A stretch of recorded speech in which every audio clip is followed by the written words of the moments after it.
Welcome back to another episode of Control the Chaos Mama podcast. Today you are getting a bonus episode. I am highly attributing this episode to someone reaching out and telling me kind words. And guess what? My love language is words. And so it's amazing when you feel heard and seen what you will do, and you will actually do more.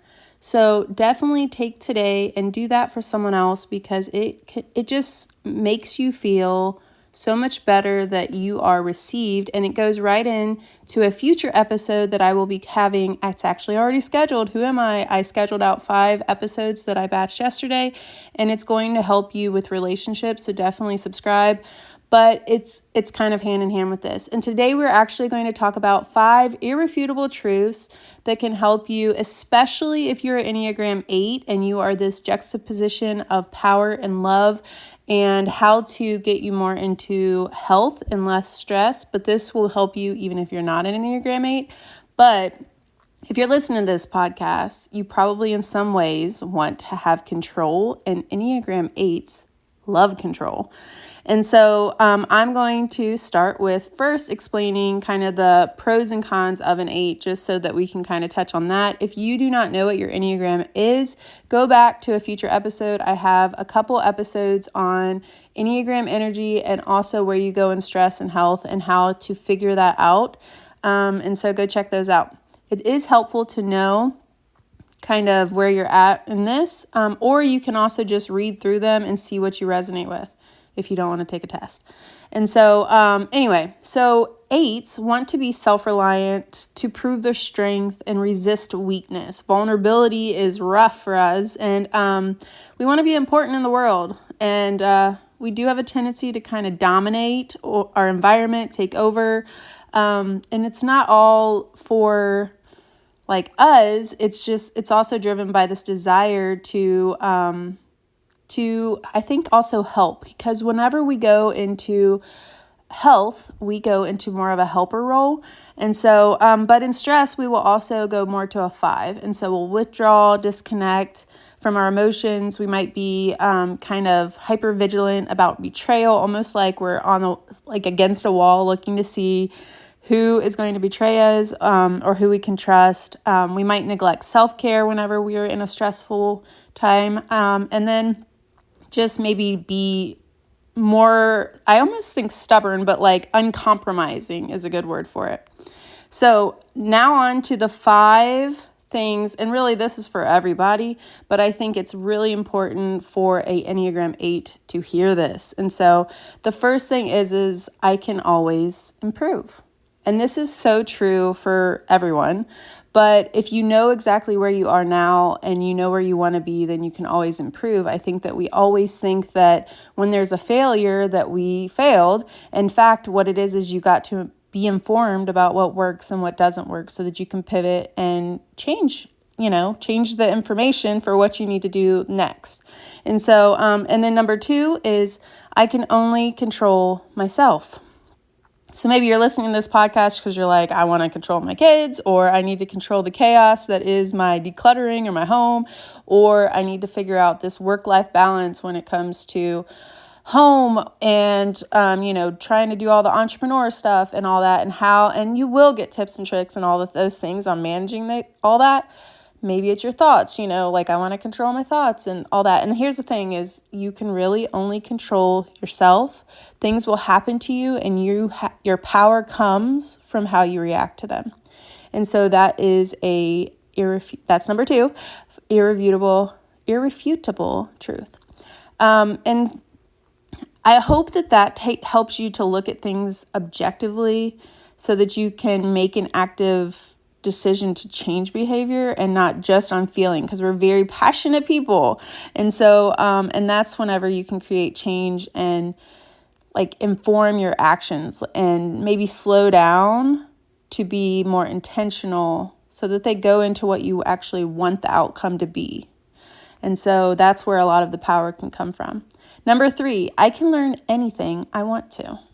We grow up with a lot of limitations. And yes, these comes with like money blocks and lies and stories that have been told to us. But what if we just realize like everything is figure outable? I can learn anything I want to. I guess it was last year now. I fixed a refrigerator. I fixed a dryer. Just call me the repair woman. Anyway, but you can figure out and learn anything that you want to learn in order to get to your goal. While I feel like you also can outsource that stuff too, but I want you to take on this truth that I can figure it out. I can learn that. And then number 4, are we on 4? Is I can do hard things. Challenges are actually good. Pain and wanting to get away from pain is sometimes one of those things that's like, well, obviously it's a deterrent for doing that activity, but avoiding challenge is basically going to lead you feeling bored and stagnant and not being fulfilled. And you are exchanging that in a way for that safety. And so that challenge is actually good. And so you can do hard things. And so getting uncomfortable in some aspect, I see this a lot with my boudoir clients. Like, obviously, that is something that is very vulnerable, and you are stepping out, and it's also a big trust thing. And so it's kind of like, how can you get uncomfortable so that you can see the growth that you want to have? And fear is there no matter what. It's just seeing, is this a good fear that's going to help me stretch or grow and to be challenged? Or is this, like a fear, like I need to protect myself, there's a lion in the bush over there. Luckily, most of our fears are not based in truth of like, oh, I'm going to die if I do this. And so honestly, taking it back to that, maybe literally say that, like, all right, fear of rejection. Will I die if I put this podcast out and no one, and people might not like me or something? It's like, you won't die. You'll be all right.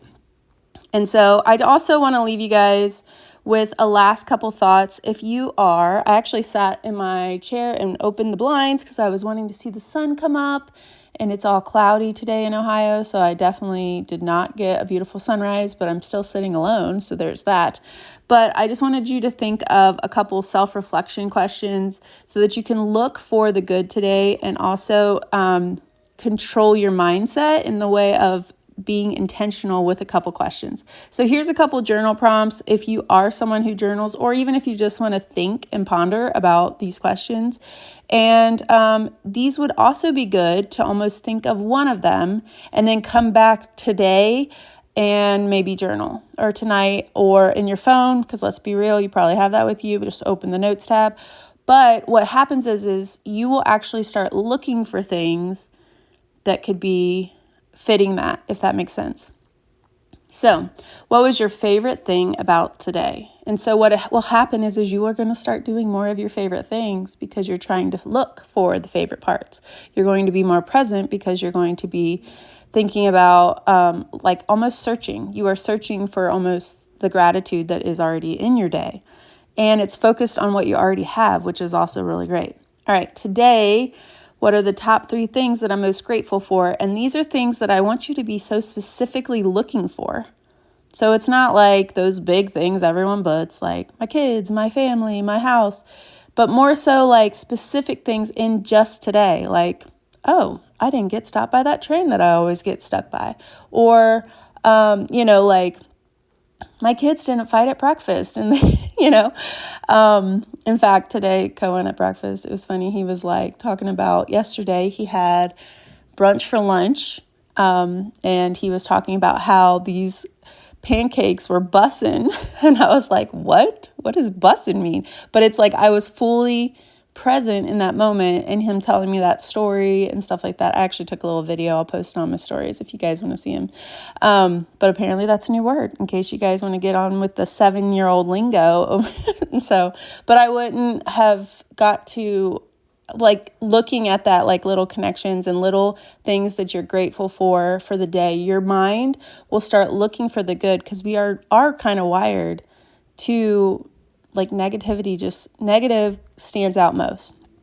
Think of when you went ever to a restaurant. You've probably had so many times where the service was amazing and perfect and you didn't like set up a review or anything like that. But the one time like it's horrible, you better believe people are like typing stuff all the time, Anyway, I digress. But I hope that those two questions help you today. And if you like these bonus episodes, come give me some more good words over at angel.mcilhaney or at Control the Chaos Mama podcast on Instagram. I love hearing what you guys are thinking of the show. Let me know what other things that you need help with, because if I don't know it, I will go and find us an expert to have guests on the show. I really hope that this helps you to control the chaos, focus on the controllables, and I hope you guys have an amazing day. Wishing you joy and abundance, Angel.